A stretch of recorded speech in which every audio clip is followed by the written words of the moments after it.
Friends, welcome to our channel. అందరూ ఎలా ఉన్నారండి? మేమైతే చాలా బాగున్నాము. ఇవాళ ఈ వీడియోలోకి వెళ్ళబోయే ముందు ఒక లైక్ చేసి వీడియో చూడటం అయితే మొదలు పెట్టండి. అలాగే కొత్తగా ఎవరైనా చూస్తే కనుక సబ్స్క్రైబ్ చేసుకోవడం మాత్రం మర్చిపోకండి. ఇవాళ ఎపిసోడ్ మీకు ఎలా అనిపించింది? మీకు కూడా భయం వేసి టీవీ ఎప్పుడు పెట్టేద్దామనా, ఎప్పుడు కట్టేద్దామని అనిపించిందా లేదా అనే విషయం కింద కమెంట్ సెక్షన్ లో కమెంట్ చేయడం మాత్రం మర్చిపోకండి. ఎపిసోడ్ ఎలా ఉందో నాకు తెలియదు కానీ నబీల్ మాత్రం ఫైటింగ్ ని ఎంజాయ్ చేశాడు. అసలు యాక్షన్ మూవీ చూశాడు, హ్యాపీగా ఫైటింగ్ అంతా ఎంజాయ్ చేస్తాడు. రన్నింగ్ కామెంట్ నేను చెప్తాను. గుడ్లు తీసి బొట్లో పెట్టండి, గుడ్లు తీసి బొట్లో పెట్టండి, అలాగండి, వేయండి, దానిలో పెట్టండి. ఇదే అదేంటి అంటే అరే ఏం చేస్తున్నారా అంటే రన్నింగ్ కామెంటరీ ఇస్తున్నాను ఆగు అని చెప్పేసి అయిపోయిందా విష్ణుప్రియ, వెళ్ళి పెట్టరా పో, ఇంకా ఎండిపోయింది పో వెళ్ళు. అసలు ఏం లేదు, అది నాదే సంచాలకి ఇలా ఉండాలేమో అని అనిపించింది వాళ్ళ చూస్తే. ఫుల్ ఎంజాయ్ చేశాడు అసలు. అలానే యష్మి ప్రేరణకి అలో ఆవహించిన కాంతారా అసలు మామూలు కాదు. కాంతారా అనే టాస్క్ పేరు ఎలా పెట్టారో తెలియదు కానీ వాళ్ళిద్దరిలోకి కాంతారా ఆవగించినట్టుగానే ఆడారు. వాళ్ళ ఒక రేంజ్ లో ఒకనొక సందర్భంలో ఓవర్ ద బోర్డ్ అయ్యారు కానీ కష్టపడ్డారు, విపరీతం కష్టపడ్డారు, మామూలుగా కష్టపడ్డారండి. ఎవ్వరు కూడా ఒకళ్ళు తక్కువ చేశారు, వీళ్ళు ఆడలేదు. ఇక్కడ ఈ సిచ్యువేషన్ లో వాళ్ళు అసలు ఆడలేదు అన్నదైతే ఎవ్వరూ లేరు. ప్రతి ఒక్కళ్ళు వాళ్ళ 100% ఇచ్చారు. ప్రతి ఒక్కళ్ళు కాలుతో కొట్టుకున్నారా, జుట్లే పీక్కున్నారా, గిచ్చుకున్నారా, లేకపోతే ఒకళ్ళు మొహమే వెళ్ళి అడ్డకి కొట్టుకున్నారా, ట్రిగ్గర్ చేశారు, మాట్లాడినారు, పోరా అన్నారు, పోవే అన్నారు. అసలు మామూలుగా కాదు. పృథ్వీ రెచ్చిపోయాడు అసలు. మధ్యలో మణికను పృథ్వీకి పడ్డది పాపం భయంకరంగా. అలానే ముఖ్యంగా ప్రేరణకి అటుపక్క విష్ణుప్రియకి మామూలుగా కాదు. ఇద్దరు ఒక రేంజ్ అన్నమాట. వచ్చిందమ్మా మధ్యలో రాక్షసి వచ్చిందని ఒకసారి అంటాము. అసలు సీతాన్ని అయితే చేరుతో గట్టిగా అదుపు పెడితే కాలుతో కూడా అప్పుడు వెంటనే విష్ణుప్రియ కూడా లేదు. అంతా ఏం లేదంటే వాళ్ళకి ఆ ఫ్రస్ట్రేషన్ ఏదైతే ఉందో వీళ్ళు ఏం చేశారంటే యాక్చువల్లీ ఇరు గ్రూప్ లో కూడా నిన్న కూడా నేను చెప్పాము దీని గురించి. వీళ్ళు ఏం చేస్తున్నారంటే అయ్యో మేము ఇచ్చేయలేకపోతున్నాం అని చెప్పేసి కొద్దిగా ఇదైపోతున్నారు. వీళ్ళు ఏం చేస్తున్నారు, ఎంత తీసుకొచ్చుకుంటున్నారు, తీసుకొచ్చుకుంటున్నారు. వాళ్ళ పనిలో వాళ్ళు ఉన్నారు. వీళ్ళు అట్లా కాదు, వీళ్ళు దొంగతనం చేసుకుందాం అక్కడ ఎక్కువగా వీళ్ళకి ప్లస్ అయింది ఎవరు అంటే పృథ్వీ వాళ్ళే. పృథ్వీయే చేసింది, మొత్తం చేసిందా పృథ్వీ. ఎందుకు తెలుసా, ఇద్దరిని నడుముకి వేసుకొని కూర్చున్నాడు అంతే. ఆ అమ్మాయి కోపం వచ్చేసింది, అందుకనే ఊగిపోతా ఉంటది ప్రేరణ. ఎందుకంటే వదులు, నాకు ఊపిరి ఆడట్లేదు, వదులు, నాకు ఊపిరి ఆడట్లేదు. సోనియా కూడా ఎప్పుడు పడింది ప్రేరణకి, వాళ్ళిద్దరికి పడింది, గట్టిగా పట్టుకుంటారు మొత్తానికి. బుట్ట ఎగరేసేస్తారు. అటువైపు నుంచి అయిపోతే ఇటువైపు నుంచి అయిపోతే. నాకు అర్థం కాదు కాసేపు ఏమై మధ్యాహ్నం మేము మాకేం చేస్తారు అసలు లైవ్ లో మొత్తం ఎగిరిపోయిందో చూపించారు. అదేంటి ఇప్పుడు గుడ్లని బొట్లో ఉండాలి కదా, గుడ్లని. కానీ నాకు నచ్చింది ఏంటంటే వాళ్ళకి తగ్గట్టుగా, అంటే ప్రేరణకి యష్మికి వాళ్ళ పడ్డ కష్టానికి తగ్గట్టుగా మన అబ్బాయి సపోర్ట్ చేయలేదు. ఎందుకంటే అటుపక్క నిఖిల్ గాని పృథ్వీ గాని వీరంగం చేస్తున్నారు. ఇద్దరే బాయ్స్. ఇక్కడ చాలా మంది బాయ్స్ ఉన్నారు. ఎవరు అభయ్ ఉన్నాడు, మణి ఉన్నాడు, ఇటు పక్క ఓమాదిత్య ఉన్నారు. వాళ్ళిద్దరు గట్టిగా ఆడుతున్నారు. అక్కడేంది కిరాక్ సీతనేమో ఆ కోడి దగ్గర ఉంటుంది, ఇక్కడేమో కాపాడుతూ బుట్టలనేమో సోనియా. వాళ్ళిద్దరే ఇంకా ఎవరు నిఖిల్ అను ఇటు పక్క పృథ్వీయే. వాళ్ళిద్దరిని కూడా నిలబెట్టి ఆడిచ్చారు. ఎవరు ప్రేరణను యష్మి.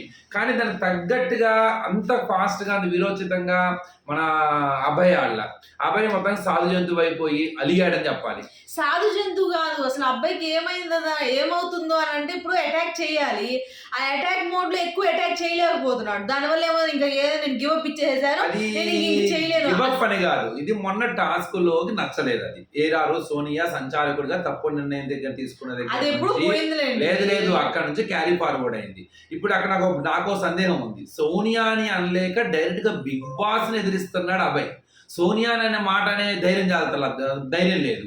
మరి ఫ్రెండ్ అనో ఎందుకో మరి తెలియదు. మరి సోనియాని ఏమాత్రం కూడా నువ్వు కనీసం మాట అనలేకపోతున్నావు కానీ బిగ్ బాస్ ని డైరెక్ట్ గా ఎదిరిస్తున్నావు. ఒక సందర్భంలో వాళ్ళ లైవ్ లో అయితే ఒక మాట తోలుతాడు, ఏమని, ఇది వంట గురించి చేస్తే అంటే ఏం లేదు, బిగ్ బాస్ నిన్ను వీళ్ళు ఏం చేస్తే తెలివిగా ఇద్దరు కలిపి వంట ఇన్ని గంటలు చేసుకుందామని చేశారు.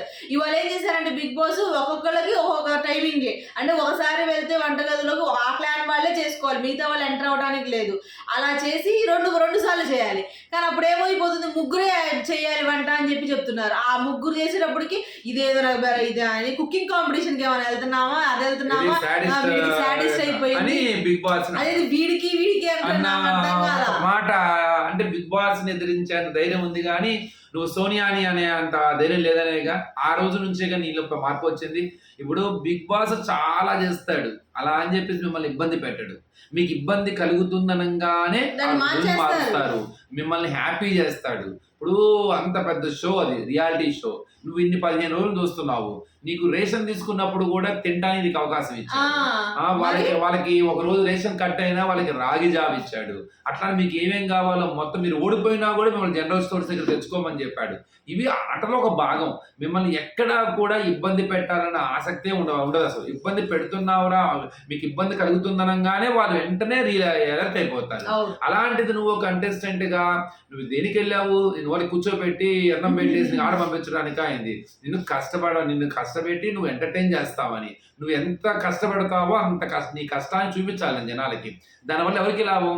ఓకే, ఒక పూట నీకు ఇబ్బంది పడింది, శారీరకంగా మానసికంగా నువ్వు ఇబ్బంది పడ్డావు, కానీ నువ్వు పడే కష్టం జనాలు చూస్తున్నారుగా. అది రేపొద్దు నీ ఫ్యూచర్కి, నీ కెరియర్కి ఎంత ప్లస్ అవుతుంది, అంత పెద్ద ప్లాట్ఫామ్ అది. సో ఇవాళ కొద్దిగా నాకు ఎందుకో డౌట్ అనిపించింది, కొద్దిగా ఓవర్ ద బోర్డ్ అయిపోతున్నాడా అంటే ఆ నిరుత్సాహంలోనే, డిప్రెషన్లోనే, లేదా నిరాశలోనే కొంత అనవసరమైన మాటలు బయటకు వస్తున్నాయి అని ఒక ఫీలింగ్. అది కూడా మార్నింగ్ నుంచి కూడా మేము లైవ్ లో చూస్తూనే ఉన్నాం. కానీ మార్నింగ్ సేమ్ అదే సిచ్యువేషన్ లో అదే కూర్చొని ఉంటాము, నేను ఆడలేను, నేను ఇచ్చేయలేను అని అంటాము.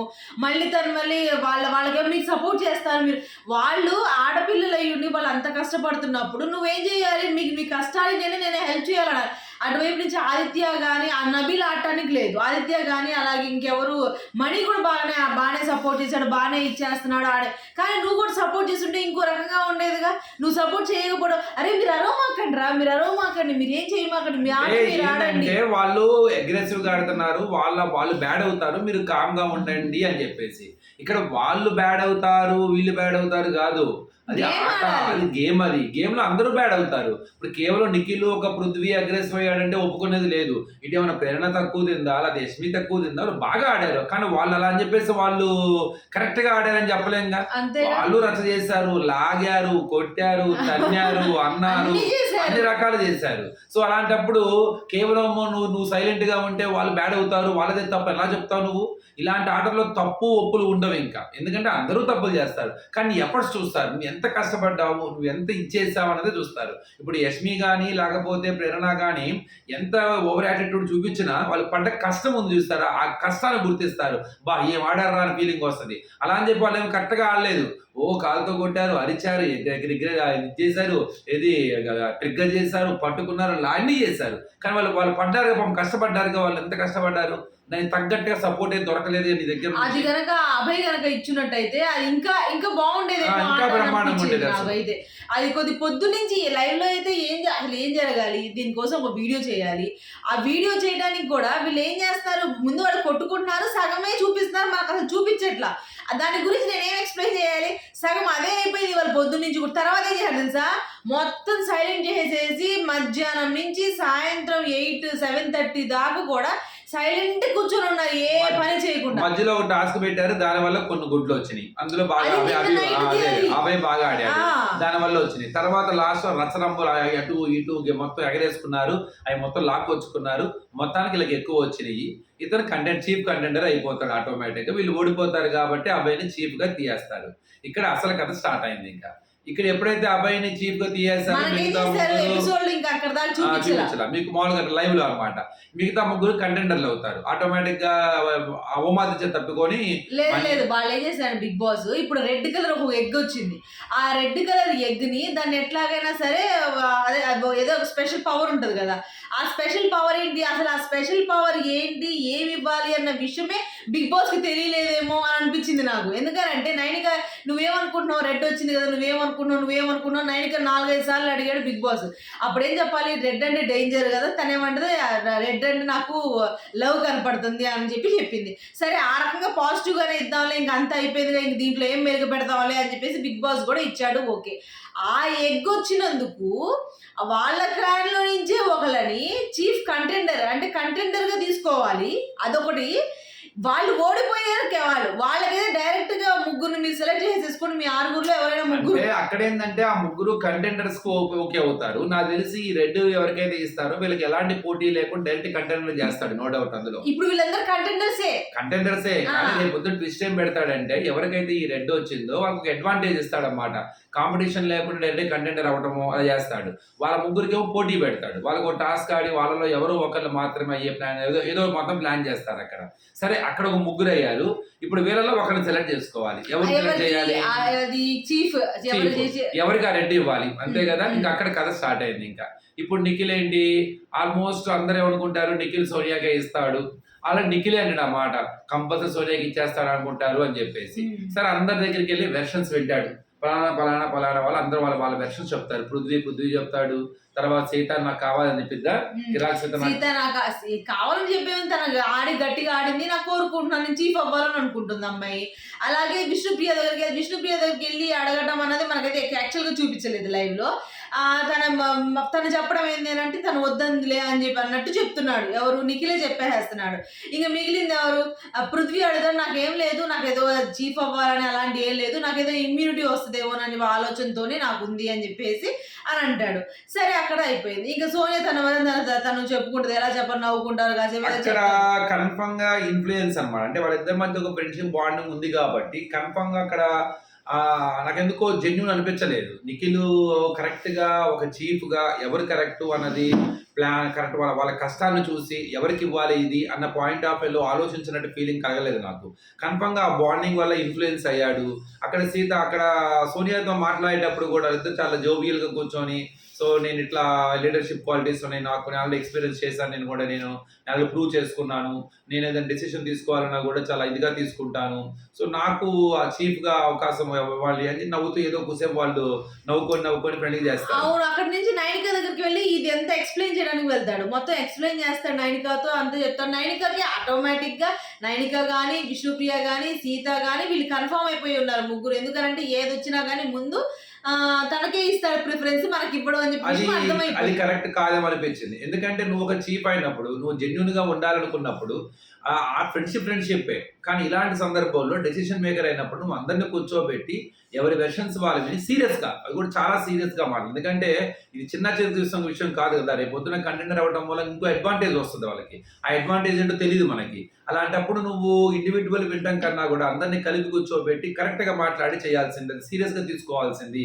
కానీ దాన్ని మనసులో ముందుగానే ఊహించుకొని సో చివరికి ఒక రకమైన కంపారిజన్ చేస్తున్నాడు. అమ్మాయి అయితే సోనియా అయితే కన్ఫర్మ్ గా రూల్ చేస్తుంది, కంటెండర్ చీఫ్ అయితే సీత కన్నా కూడా ఎక్కువ గట్టిగా మాట్లాడగలదు, ఎక్కువగా రూల్ చేయగలదు, ఎక్కువగా అన్ని పనుల్లో ఇచ్చేయగలదు అని ఇక్కడ ఏంటంటే కంటెండర్ అవ్వటం అన్నది క్వాలిటీస్ అర్హతలు కాదు. ఇక్కడ నువ్వు గేమ్ లో ఎవరు ఆడారు, గేమ్ లో ఎవరు కష్టపడ్డారు, అందరు కష్టపడ్డారు. ఇప్పుడు వీళ్ళు కష్టపడలేదు, వీళ్ళకి ఎందుకు ఇవ్వాలి అనేది లేదు. యాక్చువల్ గా అందరూ విష్ణుప్రియ గాని సీత గాని సోనియా గాని నైనిక గాని ఎవరు ఇంకొకరు పృథ్వీ గాని నిఖిల్ వీళ్ళ 6 కూడా కష్టపడ్డారు కాదనట్లేదు. దాంట్లో అది కూడా బాగా కష్టపడ్డారు. ఒకళ్ళు తక్కువ ఒకళ్ళు ఎక్కువ అనేది కాదు. కానీ వీళ్ళందరిలో కంపారిజన్ చేసుకొని అలాగే వీళ్ళందరిలో కూడా ఎవరు బాగా అంటే వీళ్ళకి అవకాశం వస్తే బాగుంటుంది అని అనుకోవటము, అలాగే నామినేషన్స్ లో ఎవరు లేరు అని చూసుకోవటము, ఇవన్నీ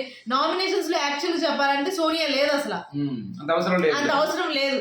ఇప్పుడు అవసరమైనది ఎవరికి ఇస్తే పృథ్వీకి లేదంటే సీతకి. పృథ్వీ కంటే సరే కొద్దిగా కమాండింగ్ తక్కువ ఉందో అని అనుకుందాం, సరే సీతకి ఇవ్వచ్చు. కమాండింగ్ అర్హత కాదు, అక్కడ కరెక్ట్ గా అందరిని కూర్చోబెట్టి వాళ్ళ వెర్షన్స్ విని అది ఒక జెన్యూన్ గా ప్రక్రియ జరగాల్సిన దాన్ని అదేదో ఒక సిల్లీగా చేసినట్టు అనిపించింది అన్నమాట. ఏదో మాట్లాడాలి కాబట్టి మాట్లాడినట్టుగా అందరితో వెళ్ళి అందరూ మాటలు వినాలి కాబట్టి అన్నట్టుగా జరిగింది. కానీ అది ఒక రియల్ గా అంటే ఒక న్యూట్రల్ గా ఒక చీఫ్ గా ఒక హౌస్మేట్ గా అందరిని అన్ని రకాలుగా చూసి చెప్పాల్సిన అవసరం లేదనిపించింది. ఇప్పుడు అదే ఆ ఫ్రెండ్షిప్ వల్లే దాన్ని గ్రూప్ గేమ్ అంటారు.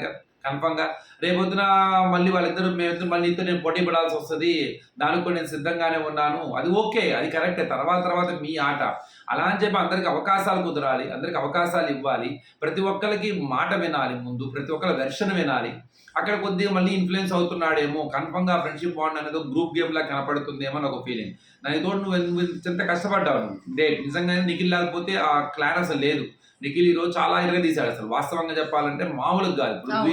పృథ్వీ అన్న ఆవేశపడి ఇచ్చేసాడు, కానీ నిఖిల్ ఆవేశపడుతున్నా కూడా అక్కడికక్కడ దాన్ని సెట్ చేస్తున్నాడు, మళ్ళీ వాళ్ళు ఇది చేస్తున్నాడు, మళ్ళీ తెచ్చుకుంటున్నాడు, ఎక్కడ ఎగ్రెస్ అన్నీ చేస్తున్నాడు. కానీ ఇలాంటి దగ్గర కొంత ఇంబ్యాలెన్స్ అయిపోతే అది అనవసరంగా తనకే బ్యాడ్ వస్తుంది అన్న ఫీలింగ్ అయితే నాకు కలిగింది అనమాట. ఎందుకంటే ఇప్పుడు వచ్చేసి డిసిషన్ అంటే సోనియాకి ఇవ్వడంలో తప్ప రైటా అని నేను పక్కన పెడతలేదు, అక్కడ ఇవ్వచ్చు, కానీ ఇచ్చిన విధానము, మాట్లాడిన విధానం అన్నది అది కరెక్ట్ జెన్యూన్ గా ఉండాలి. సో అలానే సోనియా కరెక్ట్ గా మాట్లాడిద్ది, ఇచ్చేస్తుంది అన్న ఒక పాయింట్ తోనే ఇవ్వకూడదు. సో సోనియాకి మిగతా వాళ్ళకి టర్మ్స్ అండ్ కండిషన్స్ ఎలా ఉన్నాయి, హౌస్ మేట్స్ తో ఎలా ఉన్నప్పుడు హౌస్ ని రూల్ చేయడం కాదు కావాల్సింది, హౌస్ ని బ్యాలెన్స్ చేయాలి. హౌస్ ని బ్యాలెన్స్ చేయాలంటే అందరితోనూ ఒక సౌహృదమైన వాతావరణాన్ని కలిగి ఉండాలి, అంతే తప్ప ఏదో చీఫ్ లాగా ఒక అధికారాన్ని మొహమాటం లేకుండా మాట్లాడే వాళ్ళు కాదు కావాల్సింది అక్కడ. అది కాదు అర్హత అసలు, అది కాదనమాట. ఏదైనా సరే సర్దుకుపోతూ అవసరానికి తగ్గట్టు స్ట్రిక్ట్ గా ఉంటూ బ్యాలెన్స్ చేసుకున్న కోఆర్డినేటర్ లాగా ఉండాలి. సో అది చూద్దాం, అది రేపేం జరిగిద్దో అసలు ఇంకా ఏంటన్నది. అసలు రేపు జరిగేది మనకి మామూలుగా యాక్చువల్ చూపిస్తారు కదా, మనం ఇంకా చూడలేదు కాబట్టి దాంట్లో ఒక ఇది వస్తుంది అనమాట. యాక్చువల్ గా రేపు ఎల్లుండి 2 రోజులు ఉంది కాబట్టి 2 రోజులు కూడా ఏంటి అని అంటే ఇప్పుడు చీఫ్ కంటెండర్స్ అయితే వీళ్ళకి మధ్యలో ఒక గేమ్ పెట్టి అప్పుడు చీఫ్స్ చేస్తారు. యాక్చువల్ గా వాళ్ళు ముగ్గురు డిసైడ్ అయ్యారు కాబట్టి వాళ్ళు ముగ్గురు కలిపి ఎవరు మణి అలాగే ప్రేరణ అలాగే నబీల్ వీళ్ళు ఇచ్చేసారు. వాళ్ళు ముందుగానే ఆదిత్య గారు చెప్పేస్తారు నాకు వద్దు అని చెప్పేస్తారు. ఇంకా యష్మి ఏమో నేను ఆల్రెడీ అయ్యానని, ఇంకా అభయ్కి ఏమో అవకాశం లేదు తీసేశారు కాబట్టి ఇంకా ఉన్నది మాత్రం వాళ్ళు ముగ్గురే కాబట్టి వాళ్ళ డెసిషన్ ఈజీ అయిపోయింది. అసలు నాకు అర్థం కాని విషయం ఏంటంటే గెలిచింది వాళ్ళ నాకు అర్థం కాదు అసలు. ఎందుకనంటే గెలిచిన టీంకి కదా మనకి ఎక్కువ ప్రయోజనాలు ఉండేది. మీ టీం గెలిచారు కాబట్టి మీ టీంలో ఇంతమందిని తీసుకోండి అని మధ్యలో ఒక రెడ్ ఎగ్ తీసుకొచ్చేసి దానివల్ల ఏమి లేదు నాకు తెలిసినంత వరకు. ఏదో అడ్వాంటేజ్ ఉంటది, అలానే ఈ గెలిచిన టీం వాళ్ళకు కూడా ఒక ప్రాఫిట్స్ ఉంటాయి వీళ్ళకి కన్ఫామ్ గా. ఓడిపోయిన టీం వాళ్ళు కన్ఫామ్ గా దానికి తగ్గట్టు నష్టపోతారు. అంటే వాళ్ళు చీఫ్లు అవి ఉండొచ్చు, లేదా కంటెండర్స్ అయి ఉండొచ్చు, కానీ ఈ టీంకి గెలిచిన టీంకి ఆ ఓడిపోయిన టీంకి ఆ వేరియేషన్ చూపిస్తాడు అన్నమాట. సో బెనిఫిట్స్ అనేవి ఏవైతే ఉన్నాయో ఆ వేరియేషన్స్ చూపిస్తాడు. అలానే ఏంటంటే ఈ రెడ్ది ఎందుకు పెట్టాడంటే లింక్ ఓ చిన్న పుల్ల పెడతానికి, అంటే ఎవరికి ఇస్తాడు ఇప్పుడు నిఖిల్ ఎవరికి ఇస్తాడు అన్న దాన్ని చూపించడానికి. ఆడియన్స్ అయినా లోపల కంటెస్టెంట్స్ అందరం ఏమనుకుంటున్నాము సోనియాకే ఇస్తాడు. అదే కనుక జరిగితే ఏమైంది, లేదు సోనియాకి ఇవ్వకుండా మనకి ట్విస్ట్ చేస్తాడు నిఖిల్, ఏమన్నా పై షో చేస్తూ అలా చివరికి మళ్ళీ ఏమన్నా తప్పు ఉంటాడా, చివరిలో మళ్ళీ కిరాక్ ఇస్తాడా ఇవ్వడా. ఈ కంటెంట్ కోసమే బిగ్ బాస్ అది పెట్టింది. ఇటుపక్క ఏంటి ముగ్గురు సెలెక్ట్ చేసుకోమన్నాడు కదా, మళ్ళీ వాళ్ళలో ఏమైనా కొట్టుకుంటారా అని ప్లానింగ్. అక్కడక్కడ ఆటోమేటిక్ ముగ్గురు కంటే ఇప్పుడు టూ చీఫ్స్ కావాలి, ఆ క్లాన్ కి ఇట్లా 2 చీఫ్స్ కావాలి కదా. ఇప్పుడు వీళ్ళు ముగ్గురికి ఒకటి పెట్టేస్తారు డైరెక్ట్ గా. ఇంకా వాళ్ళ ముగ్గురులో కొట్టుకోవడం ఏదో ఒకటి చేసుకొని వాళ్ళలో ఒక చీఫ్ అయిపోతారు ఒకళ్ళు ఆ గ్రూప్ కి సంబంధించి. దాని తర్వాత వీళ్ళు ఇప్పుడు ఎంచుకున్నది ఒకళ్ళే అయినా ఆల్రెడీ కంటెండర్ గా అది ఆల్రెడీ చీఫ్ గా ఉన్న నిఖిల్ తో వాళ్ళు పోటీ పడతారా, లేకపోతే అది తారుమారు అవుతుందా అన్న విషయం అయితే ఆగాల్సింది. ఇంకా బిగ్ బాస్ ఏం డిసిషన్ తీసుకున్నారో దాన్ని బట్టే ఉంటది. కానీ సో ఇప్పుడు దాకా ఏదైతే జరిగిందో ప్రభావతి 2.0 వీళ్ళైతే నాకు తెలిసి ఇంక వేరే మనకి ఇంకా భయంకరమైన కొన్ని టాస్క్లు చేశారు లాస్ట్ సీజన్స్ లో. వాళ్ళు అవి ఇస్తే ఏం చేస్తారంటే కర్ర తీసుకుని పొడి చేసుకుంటారేమో, తర్వాత ఏమైందా అన్నట్టు అనిపించింది.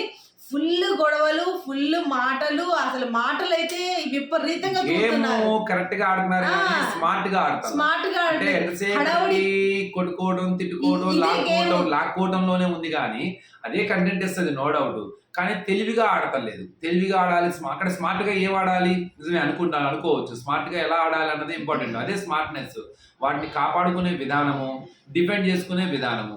అక్కడ ఏవైతే అవి వస్తాయో అవి ఎంతసేపటికి ఏంటంటే ఒకరి దగ్గర నుంచి లాక్కు రావడానికి, అలానే వాళ్ళ బుట్టలో తెచ్చుకోవటం, వీళ్ళ బుట్టలో తెచ్చుకోవటం, వీళ్ళు వాళ్ళని తెచ్చుకోవటం, వాళ్ళ మొత్తం ఇవన్నీ పడగొడతాం. ఇదే అయిపోయింది అనమాట. చివరికి ఏమైంది, లాస్ట్ కి ఎంత కష్టపడి తీసుకొచ్చినా కూడా వాడు ఎవడో వస్తాడు లాక్కుని తీసుకెళ్తాడు. అంతే అదే జరుగుతుంది కదా. ఇప్పుడు ఈ పొద్దు నుంచి కూడా నబీల్ కి సోనియాకి బీభత్సంగా పడింది. ఇంక ఇదే మాటలు, ఇదే చర్చలు, ఇంక అట్లా చేశారు, ఇట్లా చేశారు. నబీల్ కూడా మాట, నువ్వు బెదిరిస్తేనే మాట్లాడు, బెదిరించినట్టుగా ఉంది అంటే. యాక్చువల్ గా ఏంటంటే అమ్మాయి చెప్పింది ఏంటి, ఇప్పుడు వాళ్ళు ఏం చేస్తారు, ప్రొటెక్ట్ చేసుకోమంటున్నారు, చేతులు పెట్టొద్దన్నారు, ఇలా కూర్చోమంటున్నారు, మళ్ళీ వాళ్ళు వచ్చి తీసుకుంటారన్నారు. అది ఎట్లా కుదిరిద్ది? అది నిజమే కదా. అక్కడ సోనియా పాయింట్ రాంగ్ అని నాకు అనిపించరా. ఎందుకనంటే దాన్ని వాళ్ళు వచ్చి తీసుకునేటప్పుడు ప్రొటెక్ట్ చేసుకోవాలి, వాళ్ళు లేనప్పుడు సైలెంట్గా ఉన్నా పర్లేదు. అలా అని కాకుండా నువ్వు వాళ్ళు వచ్చి తీసుకున్నా సరే నువ్వు సైలెంట్ గా దాని మీద చేతులు పెట్టకూడదు. వాస్తవంగా చెప్పాలంటే సోనియా, యష్మియను, ప్రేరణ వాళ్ళది ఎలా ఉంటుందంటే, మేము చేస్తే తప్పు రైట్, మీరు చేస్తే తప్పు, అంతే. మీరు ఏం చేసినా రాంగ్, మేము ఏం చేసినా రైట్. మళ్ళీ పక్కకి వెళ్ళి ఏమనుకుంటారు, ఇప్పుడు చూడు వాళ్ళు కావాలని రూల్స్ మార్చేసుకుంటారు. ఇప్పుడు వీళ్ళు అలా అంటారు, అలా అంటారు, వీళ్ళు కావాలి. ఈ రోజు మరి పృథ్వీని చూసి మామూలుగా రెచ్చిపోతాడు, పృథ్వీ అని చెప్పి ఇదే పృథ్వీ వాళ్ళ టీమ్ లో ఉన్నప్పుడు మరి పృథ్వీని ఎగ్గొట్టి నువ్వు వాళ్ళకి ఫిజికల్ అని చెప్పేసి రెచ్చిపో పృథ్వీ అని చెప్పి ఎగ్గొట్టేసింది వీరేగా. ఏమని తెలుసు అసలు, అది కాదురా, ఒక వెపన్ లాగా వెనకాల ఉండి ఆ పృథ్వీని ఎరేసి పంపిస్తున్నారు రా, వెపన్ లాగా. అంటే స్టార్టింగ్ లో చేసింది ఏంది, ఆ పృథ్వీని అడ్డు పెట్టుకునే కదా మీరు గెలిచింది, ఆ పృథ్వీని అడ్డు పెట్టుకునే కదా ఒక వెపన్ లాగా బాణాలు ఇసిరేసినట్టు ఇసిరేసారు. ఇప్పుడు మళ్ళీ ఆ పృథ్వీ గురించి మీరు ఎలా చెప్తున్నారు? అందరూ కలిసి పృథ్వీని బకరా చేస్తున్నారు. ఆ అబ్బాయి బకరానే అయిపోతున్నాడు ఆల్రెడీ మధ్యలో ఉండి. ఏదో ఆ మధ్యలో ఆ టైంలో అబ్బాయికి ఏం చేస్తారు, అరవమాకండి మీరు అందరినీ చెప్పేస్తున్నాడు అబ్బాయి. దాంట్లో సీతను కూడా చేస్తాడు అబ్బాయి. ఆ మధ్యలో సోనియా వెళ్ళి వాటేసుకొని సరే ఆగు అని చెప్పేసానంటే నాకు అసలు ఏందో ఇది, ఏందో పొద్దు నుంచి హగ్గింగ్స్ ఎక్కువ. అదేది మణి పిలిచి సోనియా అక్క ఒకసారి ఇటు వస్తావా అంటే, ఏంటరా అంటే నాకు హగ్ కావాలి అంట. నాకు ఇదేంది హగ్ కావాలి. అమ్మాయి ఓరి దేవుడా ఏంది ఆయన నువ్వు అని చెప్పేసి అమ్మాయి అంటది. వీళ్ళందరూ కూడా ఏం చేస్తారు తెలుసా, వచ్చిన కానీ హగ్ చేసుకోవడానికి బిగ్ బాస్ వచ్చినట్టు అనిపించిన ఫీలింగ్ వచ్చేసింది నాకైతే. ఒక్కొక్కళ్ళు అలా తయారైపోయారు, వాళ్ళు ఒక డిఫరెంట్ గా ఉన్నారు. ఒక్కొక్కళ్ళని చూస్తుంటే ఏదో అంటారు మ్యూజియం లో ఒక్కొక్కరు డిఫరెంట్ గా కనబడతారు, అలా కనబడ్డారు నాకు ఇవాళ అయితే. హగ్ కావాలని చెప్పేసి పక్కకి తీసుకెళ్ళడం టాస్క్ అంతా ఓమాదిత్య విష్ణు పృథ్వీ అమ్మటే పడ్డాడు. పృథ్వీ అలా కాదు, పృథ్వీ రామాకు పృథ్వీ మొత్తం టాస్క్ మొత్తం పృథ్వీని ఆపడానికే సరిపోయింది. ఓమాది దగ్గర భయం వేసింది, మెడకాయ ఫస్ట్ తిప్పేటప్పటికి ఏదైనా అయిపోతుందేమో, పృథ్వీ అయినా చేసేస్తాడేమో అని చెప్పేసి ఒక రకమైన భయం ఏర్పడిపోయి బాగా భయపడ్డాడు ఆయన. అందువల్ల ఇదంతా జరిగింది. మొత్తానికి ప్రభావతి 2.0 వెళ్ళిపోయింది, కంప్లీట్ అయిపోయింది టాస్క్. బాగానే ఆడారు, బాగా ఫిజికల్ అయ్యారు. కానీ దీని తర్వాత జరిగే రచ్చ ఉంటుంది చూసారు శనివారము, దాంట్లో ఏం జరిగిందో అడుగుతూ అందరూ ఆ వీడియో అడగాలి, ఈ వీడియో అడగాలి, అది చించాలి అని అనుకుంటారు కదా. వీళ్ళు అడిగింది వాళ్ళు ఇస్తారా, లేకపోతే బిగ్ బాస్ చూపించాల్సింది చూపిస్తారా, అసలు చూపించకుండా సైలెంట్ గా ఉంటారా? చూద్దాం దీని గురించి కూడా. అది ఫ్రెండ్స్, అయిపోయింది టాస్క్. రేపటి నుంచి ఏం టాస్క్ ఉండబోతుంది దాని గురించి కూడా మళ్ళీ మాట్లాడుకుందాము. ఈ వీడియో కనుక మీకు నచ్చితే ప్లీజ్ లైక్ చేయండి, షేర్ చేయండి, సబ్స్క్రైబ్ చేసుకోవడం మాత్రం మర్చిపోకండి. బాయ్.